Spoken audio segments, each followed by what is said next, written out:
Hello friends, welcome to yet another video on Alternative Investment Fund Manager Certification exam. In fact, this is my second video. In the first video, I have already given an overview of this exam. The video is already there on channel. You can see that particular video. Well, let me tell you that NISM has two types of certification for Alternative Investment Fund. One is for distributor and the second is for managers, which has just been started, right? So as far as distributors are concerned, you have two certifications. One called as the series 19A, which is for distributors of alternative investment fund category 1 and 2, and second is 19B, which is for category 3.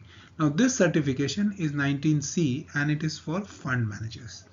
Now there are multiple chapters in this as far as this certification is concerned. However, in this video, I am going to take you through the concept of AIF, or rather I will take you through overview of AIF, and you will also come across 10 multiple choice questions. So what I have done is that while creating this video, I have exclusively covered chapter 6 of the certification module. But within chapter 6, I am only discussing two aspects. One, types of alternative investment funds and different categories of AIFs as per SEBI regulation. I'm not touching about evolution and growth of alternative investment fund manager, which is the point that you can see here, right? Which is something which appears at the top. Okay, so I'm not touching upon this part in this video, at least, because otherwise the video will be very lengthy. I'm definitely going to take you through the second point, which you can see here, which is the third point, different categories of AIFs. Again, I won't be covering suitability and current market trends. That probably is something that I will touch upon in a separate video, because video could be really lengthy. Having said that, let me first take you through what is the concept of alternative investment fund, which are also popularly known as AIFs. Now, for many people, this could be a new concept, and for some of you, you must be very familiar with alternative investment fund. Irrespective of whether you are familiar or not, I will take you through this concept, and you can see here on the PPT that AIFs are privately pooled investment vehicle. Now, who has given this definition? This is coming. This definition is rather given as per the SEBI Alternative Investment Fund Regulations 2012. So the moment we say, or the moment we use the word privately pooled investment vehicle, the word privately pooled indicates that fund is pooled from select investors and not from the general public at large. So what do I mean by this particular statement, or rather what does this statement mean? The moment the fund is pooled from general public, it could acquire a characteristics like a mutual fund. Now mutual fund is open for everyone, right? Almost everyone can invest there. You need a very small amount to start your investment. But here, when it comes to alternative investment fund, it is not for general public. It is basically for certain category of investors. Obviously, the threshold of investment required in an alternative investment is at least 1 crore rupees or 10 million rupee. That's the way to put it. So unless you are really rich, you cannot invest in alternative investment funds. And another point to be noted is that the investors are the private investors, which are sourced from institutional category and HNIs. So essentially, who invests in AIF? Institutional investors and high net worth individuals, because these funds are very risky, they are very complex, and you need right category of investors to understand them.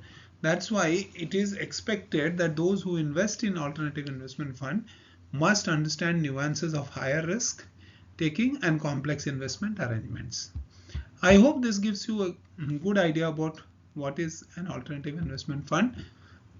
Having said that, let me now move on to the category 1 alternative investment fund.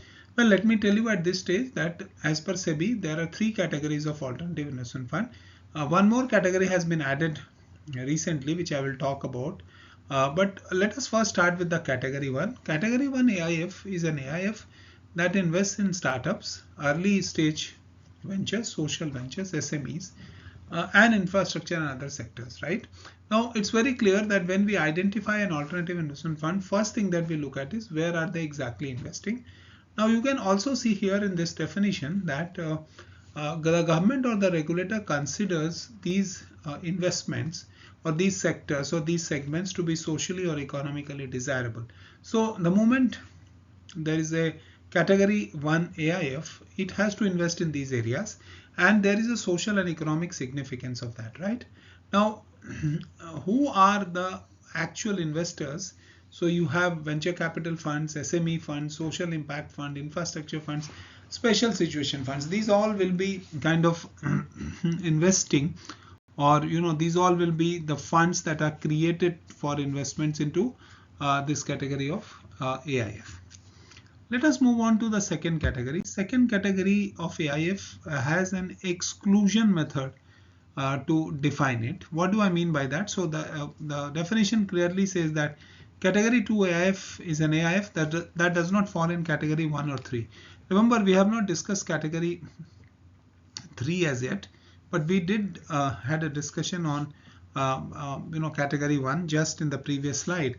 So if you look at category 2, it is not falling in either 1 or 2, which is 1 or 3, which is already mentioned. However, these funds do not also leverage and they borrow unless they have a requirement to meet day-to-day operational funds or requirements of meeting day-to-day expenses, right? Now, what is the word leverage? The word leverage means taking positions which is multi-time what you hold as the money with you. Like when we buy a house, it is said that you are leveraged. So you may put 2 million rupees from your pocket or 20 lakh rupees from your pocket and end up buying a crore rupees house, which is 10 million. In that case, you are said to be leveraged. So category 2 AIFs don't leverage unless there is a specific requirement as per the regulation. These AIFs, private equity funds or debt funds are these category of AIFs, which means these funds will be putting their money into such investments, right? Now, having said that, let me also tell you that there is no specific incentive or concession given by government or any other regulator to these entities. Unlike the previous situation, which is category 1, where we found that they are economically and socially viable, right? Now we move on to category 3. Category 3 AIF is an AIF that employs diverse or complex trading strategies. Now this is the crux of this particular type of AIF, and may employ leverage. So they rather use leverage, unlike category 2, including through investments in listed or unlisted derivatives. So basically, this particular category will be using derivatives, and derivatives essentially are leverage trades. AIFs such as hedge funds or funds which trade with a view to make short-term returns, or other such funds which are open-ended and for which no specific incentive or concessions are given by the government or any other regulator, are included in this category. So we have now seen that in category 1 we had SME funds, we had special situation funds and all that. In category 2 we had private equity and debt fund, and in category 3 we predominantly have hedge funds, right? And they are investing into different areas. That's how we create a distinction between category 1, category 2 and category 3. As I said in the beginning, we also have category 4. It's an specified AIF and it includes corporate debt market development fund. Now this is what is there in category 4. So at this stage we are not going to spend much time in understanding what exactly is category 4 or rather fourth category. Okay, we will come back to this concept once we reach a question in the quiz that you will see going forward. So till now what we have done is we have covered all categories of AIFs, and now we will be taking up quiz questions one by one. There are 10 quiz questions and I'm sure you will enjoy all 10 of them. So let me start with the first one. What is the first one? So first one, very clearly, as you can see, it says that which of the following category is not excluded from the definition of AIF. So basically the idea here is to understand that there could be certain examples out of the 4 options that have been given to you which are excluded from AIF, but one is not excluded. So which one is that is what we are trying to find out here. So let us see. Any fund which is a mutual fund or a collective investment vehicle as per SEBI, obviously that's not part of AIF and it is excluded. Family trust, ESOPs, or any other special employment benefit trusts, holding companies, etc., they are also not part of AIF. The third option which we have, funds set up under RBI regulations such as securitization companies or under the purview of any other regulation, they're also not part of the AIF definition. So what is part of AIF definition? Something that we have already covered in the previous slides. Privately pooled structure with funds pooled from India or abroad for a defined investment policy. That's something which is part of the AIF definition as not excluded. So the answer here obviously is going to be, what we can safely say is the D, right? So we'll put the answer to be D here. Now we move on to the second question. And what is that second question all about? The second question is, venture capital can be termed as the first stage institutional financing. Remember, the word here is institutional financing. In an early stage company or startup, generally after angel funds are successfully raised by such company or startup. So does the definition appear to be true, or is this something that we can say it's true? Yes, this is true. So first the companies would go to what you can say safely as the angel investors, and then to the institutional funding through venture capital. Now we'll move to question 3. How much net tangible asset an individual investor should have to become an angel investor? Now there are 2 requirements to become angel investor. One is the net worth and second is the experience, right? So if you are an individual investor, you would need at least 2 crore rupees to become an angel investor, but that's just the fund requirement. Experience requirement will come up in the next question. As far as net tangible assets are concerned, the primary residence is not included in that, right? So we move on to the next question, which is quiz 4. An individual has a net tangible asset of 2 crores. Additionally, he is a senior management professional with at least 10 years of experience. Can he be the angel investor? Now both the aspects have come, the fund as well as the experience. We'll put the answer to be yes here. That is what you need to become an angel investor. So if you have money and if you have experience, and money also very clearly quantified as in this question. The next question is question number 5. Which of the following is true about private equity investors? Now there are multiple statements, but here we have to find one which is true. They are early stage investors? No, they aren't. They are either early or late stage investors? No, they aren't, right? So what are they? They are late stage investors. So the answer here could only be B. Private equity firms always come when a company has kind of grown and slightly matured, right? Next one, mezzanine financing is typically done by whom? Now, mezzanine financing is something which falls between senior debt and junior debt. Typical example could be preference equity or preference shares, right?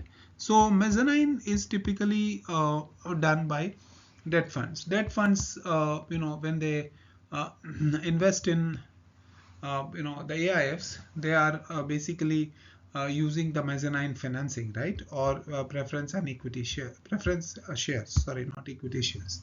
Next one, hedge fund means an AIF which employs diverse or complex trading strategy. And remember, this is something which we saw in the category 3, and invests and trades in securities having diverse risk and complex products, including listed and unlisted derivatives. Now this is something which is done by the hedge funds, which I already said in the answer. Social impact fund, SME and special situation funds are category 1 AIFs, and they don't invest in such such complex products, right? They invest in startups and all those.